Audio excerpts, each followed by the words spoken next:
إرتا Jira galata rabbii akkamati? نبيته Si beekaa barri. ما كاميرين لما خنا ما فتشها وجنونجو Enga yaa. أكم جت مي سنا فتي ولتو كم نار قام سدورة Yaa jaalalti cubbuu miti kaayoo inni eegame rakkoon qabu. يا إني سودا تابر Jaalannaan isumarraa taraddaami malee akka inni si jaalatu ani rakkoon qabu. Murteessaa onni isaa malee anaa miti si yalee. يا سنة كسي أكنا هو بتو بربادي دخا ولمان خا شريانا ففق قدامي Shari'aan afur faqqaaddi ani eeyyama isaa yoo taanaan ani isa jaalatti waan ta'eef rakkoon qabu. Ani ilma namaati. Si jaalata bultiif si barbaada obbulummaa si barbaada isumarraa qulqulleeffadhu. Ani yeroo baay'ee gasti illee seeneen beeku wanni callisuu fi murteessaan isa waan ta'eef wanni na aarsu takka hin jiru si yalee. دوما Galatoom daraartu dhugaa rabbi baay'ee galatoom ishee akkana jechuun keetu hedduu nama gammachiista dhugaa kan keetii namni jaalala beeku namaaf beeka akkasitti hubachuu fi qabdaatis jechuudha isaaf jettanii illee isin lamaan jechuu waan takka walii dubbachuu hin qabdan yoo inni hayyame dhugaa kan keetii yaa bakka jaalala waan ta'eef inni nama afuruu hin danda'a. Dhagee ani jechuu gasti illee seeneen beeku isiin nan beektu malee yeroo isii achi jirtu ana qarqaara akka ture isiin quban qabdu garuu akka obboleettii qabaa akka nama rakkatee tokko bira dhaabbachaa yeroo si gammachuun waan tokko godhaa jiru isa deeggaree wanni isa wajjin waan godhaa waan qabuuf ani isa fedhii isaa taanaan ana wanni na dirqa wanni na aarsu hin jiru maaliif kun dammoo fedhii isaati nama tokko bar dhiira tokko gaafa jaalattee ati jaalattee bichaa osoo hin taane inni hangam bultiibsi barbaada hangam si fedha.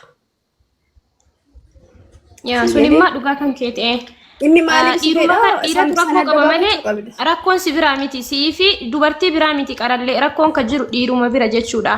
Ati dammoo baay'ee nuuf galatoomi dhugaa rabbi namni gariin kanumaayyuu hin beekan dhufanii si'ii isaan walitti dhiyaattu yookiin isaanii hiriyaa dhugaa kataate akkana jedhaa hin jirtu garuu warroonni jalarraan dhufanii waan arganaa sa'an dammoo bakka maaliif akkaasan garuu naaf hin galu.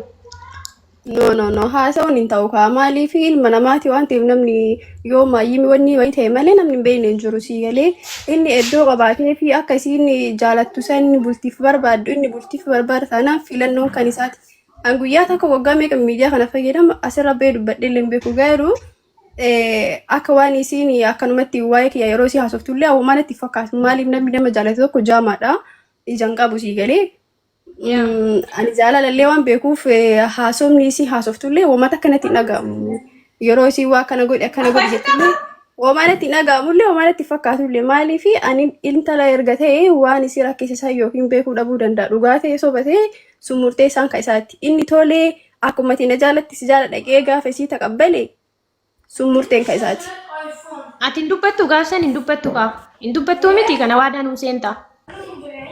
لا كأني فكينا في مال الجبل حبيبتي انت احلى صورة بالدنيا. اوكي ميرسي شو ميرسي والله ربين سي اجراتي اوبليتي تي قالي مال الجبل انتو فكينا akka yaadu kana rabbiin isallee nama yaadu rabbiin nuuf haa godhu. Siftaanaan galchi bannaati siftaanaan galchi. Siftaanaan galchi. Wali isinaa qabu. Eenyuun? Lubbuyya siftaanaan galchi. Rabbiin wali isinaa qabu jechuudha.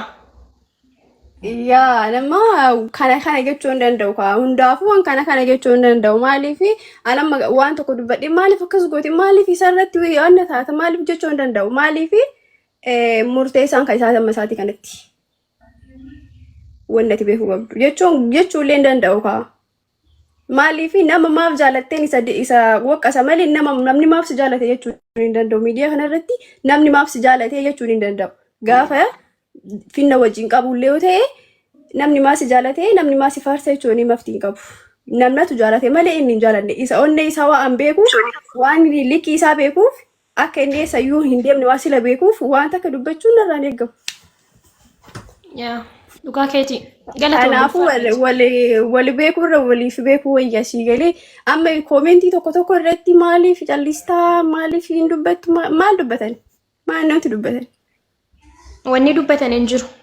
Wanni dubbatamee hin jiru. Inni dhaqee si jaaladhaa kootu gaafa hidheen irratti fide yeroo san tarii dubbachuu danda'a. Dubbachuulee dhiisee biraa deemuu danda'a. Sii galee kana dammoyyuu nama tokko inni qarqaaraa jira. Nama kamiinuu akka nama qarqaaru hin fedhaa miti namni. Nama kufe tokko nama daran jaalalli isaanitti dabala malee hin qannesu. Maaliif isii qarqaaree rakkattee jirti anis isa qarqaaree isatti dabalamee isa qarqaara malee wanni qannesu hin jiru sii galee bakka kanatti. Kanaafuu inni karaa biraatti fudhatee isiillee karaa biraatti fudhattee yoo waan biraa keessa seenteetiin deemte suni murtee isarraa fudhadhu. Si barbaada okay akka ati jaallatti si barbaada si jaaladha gaafa siin jee wanni godhamu hin jiru. Sii galee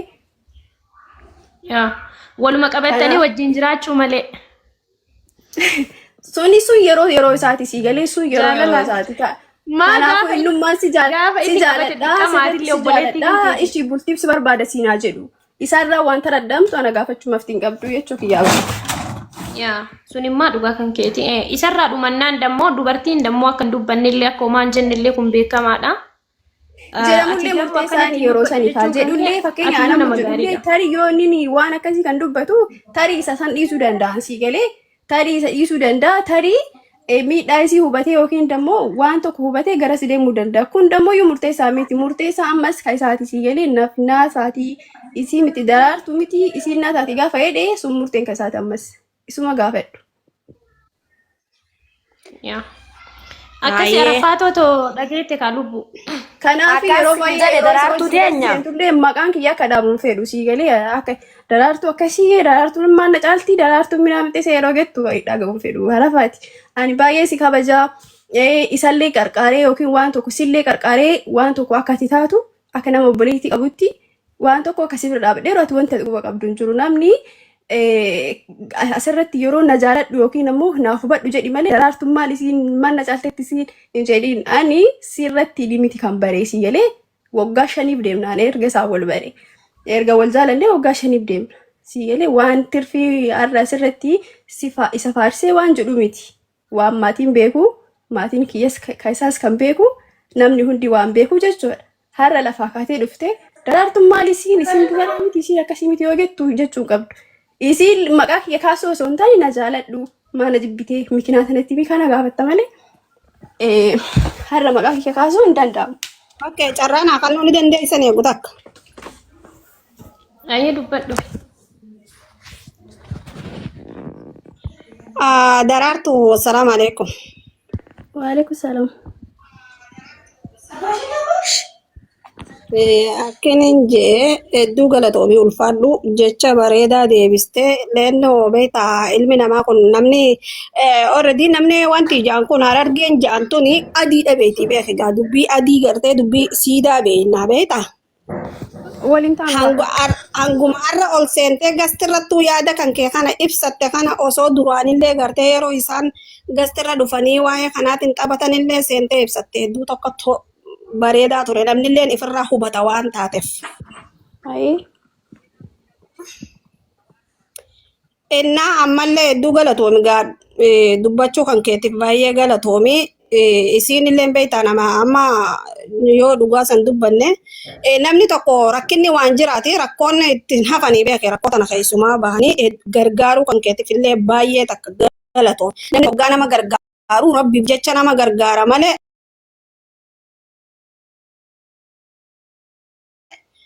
Wahin ilma namaa argachuudhaaf namaan gargaaru siifi rabbii kan kee jidduu haa ta'u gargaartee beekta.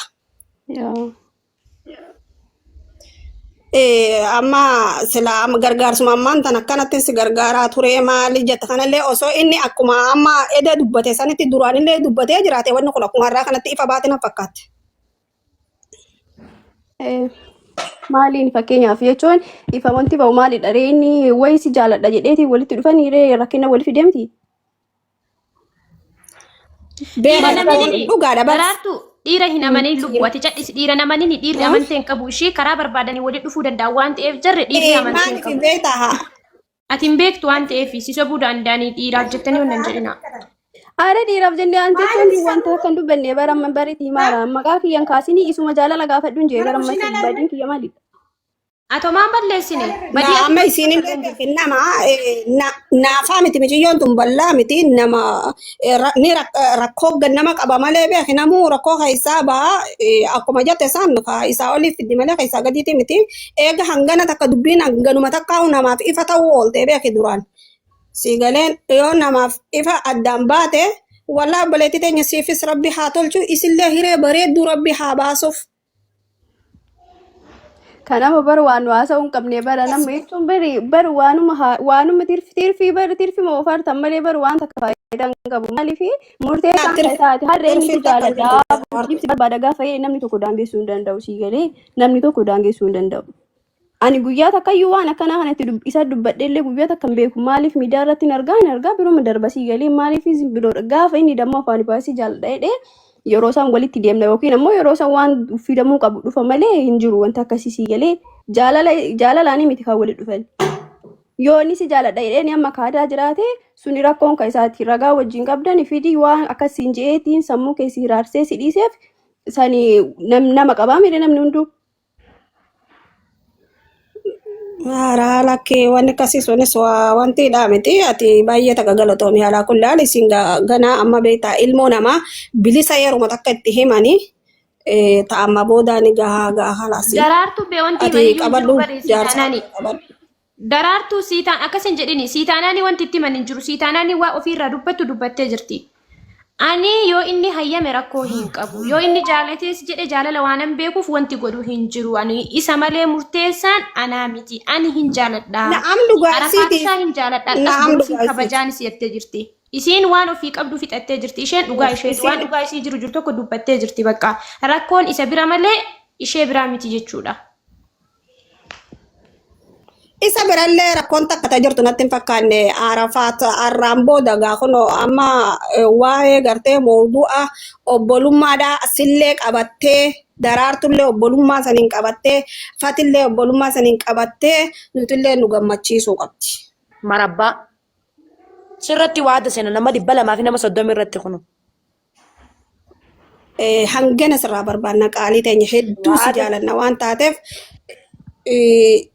bakka wanti itti si arguun feenu baay'ee takka nu galatoomii nu kabajuu teenyaa fi daraartuu atilleen inshaallah bultii kheyrii qabdu gartee bultii gartee keessa gatteessu rabbi si haa godhu daraartuu atilleen itillee rabbiin gartee nasiiba isii haa tolchuu amma isiin dura achi deemtee dalagaa tana rabbi haa qajeelchuuf du'aayii walii godhanii nagaa wal geggeessuu gaariidha. Mufannoon takka sin jirtu nuti nama tokko saba tokko baay'ee takka galatoomaa ulfaadha. Isii fi daraartulleen obboleeyyan Arafaat arraan booda. Marabbaa. Ani guyyaa takkayyuu gara biraatti fudhadhe ittillee aariin beeku yoo na taartee jiraatte dhiifama naaf godhi. Karaa nagaa deemi ani dubbachuullee feene an akkanuma garana nyaata khalaas yaani intala waan ta'eef baay'een dogongorreellee laalanii obsarreessuudha sii galee ilma dhiiraa dammoyyuu beeki gaafa inni nama jaalatee nama faana fiigee wayya malee gaafa nu faarsinee bareedan dhufu maqaan namaallee hin jira. Na'am dhugamanti. Hundaafuu ati rabbiin waa hundaa isaa milkeessu karaa nagaa deemi yaada kan kee jireenya kan kee irratti kuratii godhi. Wanti hunduu hin dhaqqabama sii galee. Kanaafuu waan keessa kan keetti si dhagame waan yaadde hundaa sirra baateen dubbatini nama guddaa ta'e jabaattee bakka amma jirtu kanaa kaatee nama guddaa taatee akka mul'attu hawwiin qaba. Yoo na taarte jiraatti asumaan dhiifama ishee. Ninaarra darooti wallahi lafeetti yoo sitti naara. Naa hundaafuu keerimaafi. Arafaati sitti naartu Arafaati dammoo wallahi baay'ee fayyaaletti ansilleen beeku daraartuu sirritti Arafaati. Nama garaa keessa waa namaa qabatu miti nama waan takka beeku miti hedduu fayyaalettidha osoo namni nu waa jedheeni nama waa namaa jedhu miti gallaaltee nama dhiisuudha malee. No lakkee waan akkasitti illee ani yaadee osoo hin jenne choo hin jiraa miti hiree amma isin bari namni nama jaalate sitti hime bar ijaa gurra hin qabu yoo dhugaa ta'e jechuudha. Innaa isin yeroo baay'ee yoo waan kiyyaa haasa'an hin jaalattu yoo inni maqaa kiyyaa kaasee hin jaalattu. Jechuun kun waan isii dura taa'ame waan ta'eef akkasillee sitti hin dhagaamne. Jaalalli jaamaadha. Yaa sanumaaf hin jaabarre jechuun akkasitti hin dhagaamne maqaa kiyyaallee achirratti kaaftee akka waan tokko naan hin jenne ani miidiyaa irratti haa fayyadamu malee asirra bee dubbachuu baay'ee waan saalfadhuuf har'a akka carraatiin jechuun waan simmeetii isii keessa jirtu waan beekuuf gara na nyaatti yaani sii galee. Waliin haasaa daraartu ilaal waa waliin haasa'uu qabdan hundayyuu waan hicciitii biraa yoo jiraateetiin hin jedhee keessaan wal dubbisaa wajjin taphadhaa wajjin kolfaa wajjin haasaa bakka jiruun addunyaatu xiqqishuudha waan ta'eef jechuudha. Isin lamaan jechuun akka obboleeyyaniitti jechuudha. Amma bargaa akka nama tokkotti amma ijoolleen dhugaa rabbii dubbachuudhaaf amma ijoolleen harargeedhaa tun beeki dubbiin isaanii guutumaa guututti adiidha beeki. Waan adiin bari adii dhageetta malee bari jechuudha. Adii dhageetta malee adiin tun bari qilee nama seensisti sii galee waan sitti ragame hunda waan garaan kee yaade hunda gadi baasaa akka barbaaddee waa softee bakki adiitiif bakki itti dhosaa illee jira sii galee. Tayyib uuma dagaa khalas aduma beekan uumuma akkanatti uumaman bakka. Nisni jaalannan waan dhoysanii fi waan adiidha himanga. Bakka sana dhagaifadhu daraartu nas hima. Nama tokko ni jaalanna nuti dhugaa sana yoo dhufan akkuma jaalannu san caala jibbina nuti. Yaa suni murtee keessan ta'uu danda'an beeku ani hundaafuu bareedaa miti yaani amalli akkanaafuun bareedaa miti. Nuti adii beekna. Dhiirri tokko jaaladhe asirra bahee gaafa akka barbaade ta'e maatii kiyya xiqqeessaa akka kennatti akka arsitti beeka malee an akka biratti waan hin beeydeefi bara. Nuti harkee kaara argeetitti nama jaalanne already diruma baasnee itti manneetti nu jaalatu nu jibbitu booyuuf hin beeynu. Dhiirri akkasiin fedhu beektaa dhiirri akkasiin fedhu asirra baay'ee akka barbaadan yoo haasaan nama jibban malee kennan beeku an gara keessan yoo ta'e hin beeku gara kenna akkasi. Akkasi yaa bakka jibbinaan bargaraagaramne immoo obboleeyyan jenne rabbiin yaada muraada keessan sifiifatillee haa guutu. Rabbi wal sinaa qodu riskii babal'oo rabbi sinaa kannu arraboota fatiin fi ati obboleeyyan kiyyaa anilleen keeri inshallah giseen bakka yaada muraada kiyyaa sangee abbaa fedhee fiduu danda'a walumaanuu numa laallaa Oromoo nama 239 jirtanii inshallah du'aayi naa godhaa fatiin fi daraartuun obboleeyyan kiyyaa isiniin jedhaa narraa naadinaa hunda keessan giseen waan biraa jee walillee giseen miidiyaa liifii hojjiseen akka inni waan biraa naasuu naanaatu godhaa isiniin jedha. Abshiri sillachuu ammaan taatanii rabbiin jiraatee nama arguu nu haa taasisu waa'ee fatishaallee waa'ee kan keellee waa'ee daraartuullee hundaa rabbiin nu agarsiisu umrii nu haa dheeressu sillee umrii si haa dheeressu inshallah hundaani argina oduu baay'ee. Dhagaye isin kasira jirti rabbiin ummaatii rakkitti na duraa furu nama 248 jiran likkiin itti ma likkii. Wallahi maal gootatti mini bakka dubartii yoo obsite wayyaa miti hiriyaate. Haala deemuufsin jiru likkii gisee si jedhu bari. Baay'ee si jaalannaa obboleettii teennaa kalas. Dhiisi mee fatishaa yeroo itti himtu jira rafaatoo dhiisi lubbu yeroo dubbattutu jira amma dammoo bakka gahuudhaaf karaarra waan jirtuuf atuyyuu bakka san gahuudhaaf yaadii ka'ii dubbadhu malee dhiisi mee aman dubbatiin hooma takka waan si godhanillee waan miidhamtellee waan miidhamallee garuma kan kee keessa obsi yeroon dubbatamutu jira si galee. Miidhaa wallaahi azim dhugaa rabbii dubbachuuf miidhaa waan na miidhallee hin qabu. Jaalalti isaa waan namiidhallee waan nagootallee hin qabdu garuu nuti warra argeetii already isiniif galu ni gala bakka silaal ni jiraami isinaa galu waan nyaatan malee waan dubbatan ani argeedha ifiin boontuu laal takkitti warra argee ifiin boontuu maqaa akkasii jabaadhu ishee lubbiyyee aayee daroyee follow ni follow wal godhaa isin lamaanii daraartu follow wal godhaa keessaa lakkoofsa walii ergaa miidiyaa irratti yeroo haasoftani miidiyaa irratti namni gabbayee waan barbaade isin gochuu danda'a sagalee keessan lamaan jechuudha garuu isin lama osoo waan feetan waliin jettanii silkiidhaan karaa silkiitiin namni ishiinis ofiin himtu atis ofiin wajjin jechuu hin dandeenyu bar womaa wajjin jechuu hin dandeenyu keessaa waliin haasaa ana natti toltan garuu osoo toltan garuu bilbilaadha osoo waliin haasoftanii na gammachiisa. Daroti ya difama na godi kashte ko shomme de kitti warra arsi angana radro wasinze ani rakongo bareeduti sokornana follow si gode na debis follow debis darartu hayesi debisashi ishi amade mi whatsapp ya amma me ummanni jalarraan balleessita maaluma kun jarri lamaan kun akkana waliin qaaxii walii taphataa jirti waliin kolfaa jirti warruma jala deemtanii waa barreessitan bar wallahi na ajaa'ibte diibat jarri ummata kan baro yesi jaaladdeshi eebal oromo okay dem amade min keessan raqaba khayna ergi whatsapp galjeshi de wala whatsapp fayyadamtamo maal fayyadamta ani wonamu hunda fayyadamu ishi de whatsapp kan kana ergi de wala akkana kaakun obboleeyyan lamaan taajiraadha walii wallaa fatta jedhalaan hamattuu isin jala deemte waa jettu akkana gugubaa isin lamaan akkana jiraadha kalaas Ishii daroo والله baay'ee والجبير dhageessaa فدا أبوليان كوجين دالة تنقفا متي Jiruun addunyaa تو في رئيسي دا والله ربي نغرتي بلتي خيساتي واتو ربي أقولو أكاسي دعائي ولي قدا جبادا نما wal إفيتي jajjabeessaa wal gorsaa haga jirtaniini. Obboleeyyan waliin dhalatan bichaa waliin gorsitu kana beekuu qabdani. Obboleeyyan karuma maraa walitti dhufanii obboleeyyan walii caalani. Siitaanaan Eka. تي برئيسي غرتي لبوية waan takka wanti beekuu qabdu bari. Waa shingaliin jira mee keessaan haasofnaati. Namni tokko nama balchiisa bargisee miidhamte naan jiru kana jaalalaan. بقى سي برئيسي جرا سي فنجي جلق السينتي نا إرجي وانا سنجي أما Oduu namaa dhiisaa isin lamaa waliin haasaa. Waliin haasaa waliin Daraartu taphadha. duuta ka galatoomi ulfaadhuu nama kabajaa qabuu gastii irratti illee ol baatee yaada kan kee bareedaa kana ibsitee fi obboleetii tantee qaalii ifitti qabuuf teenyaaf hedduu takka nu galatoomi qaalii nama. Rakkoon qabu galata irraafi. Ishii daroo Abshiree akkasitti daroo kaan Eh, deemba qawmiyyee bu'iitii rakaba keenya argishii dawwala ishii widdee. ayi. Ayyee deema. Amma na ergiga. Ashi. Garuu si jaaladha wallaahi ishii dhiifama naa gadi waan irra dura daraartuu minaa minjee gastara siyaasee. Haala rakkoon qabu waan hin beekaashi. Ayyaa dogongora kiyya. Rakkoon qabu. Rabbiin jaalala isin yaa dabalu ammallee. Amiin amiin hayi daraartuu na bireetiitii yaa gaariidha bara. Tagaafa rakkooti. Yaa. Eessi dubbii cha'uu bakka galatoomaatillee tan gastii nagalchi. Ishii daroo yaa. Ayyee rakkoon qabu daraartu. Walii ergaa ishee raqamaa daraa. Ayi. Akkuma buuteen ergiif ishee. Hin ergaafi. Ayi baay'ee daroo yaa si taatoluu birisi adeeru soffati shooqee wajji. Ayi inshaallah. Umrii dheertuu isinii kannee riskii bal'oo isinii kannee. Isin sadii yoo rabbiin warra tokko isin godhuu barbaade rabbiin nama wal jaalatee waliin bulu isin haa taasisu. Maaltu beeka waan rabbi ilaalu? Masaanii lamaan taatanii Du'aa isii godhaamin na jalaa jee. uffata tokko uffataa deemtanii. Ayi. Du'aa isii godhaamin jee lubboo. Eessi amin jaa.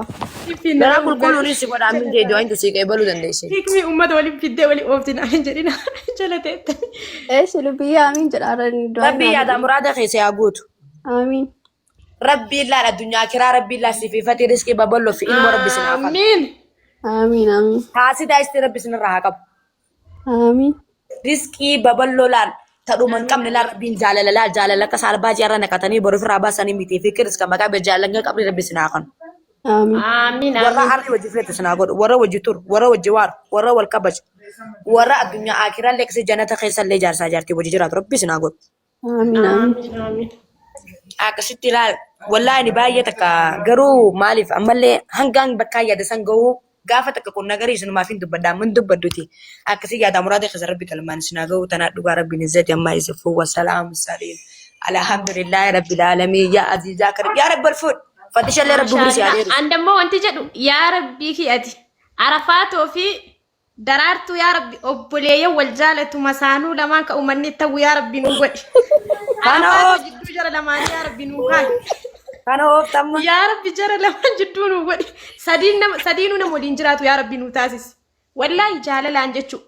Gammachuu. Andaraartu wallaahi horreetti qulletti Jara akkanatti yaa rabbi nu jaaladha taasisi. wallaahi ni jaalladha. Yoo walitti illee hin qabne jara lamaani laal walitti illee hin qabne daraartuu fi arafaatii fatishaalleen obboleeyyan ta'anii obboleeyyan addunyaa kiraa ta'anii yoo riskiin jara lamaanii illee tokko hin taane rabbiin nama jaalalaan umrii waliin dheeratu rabbiin jara taasisu daraartuu illee umrii nu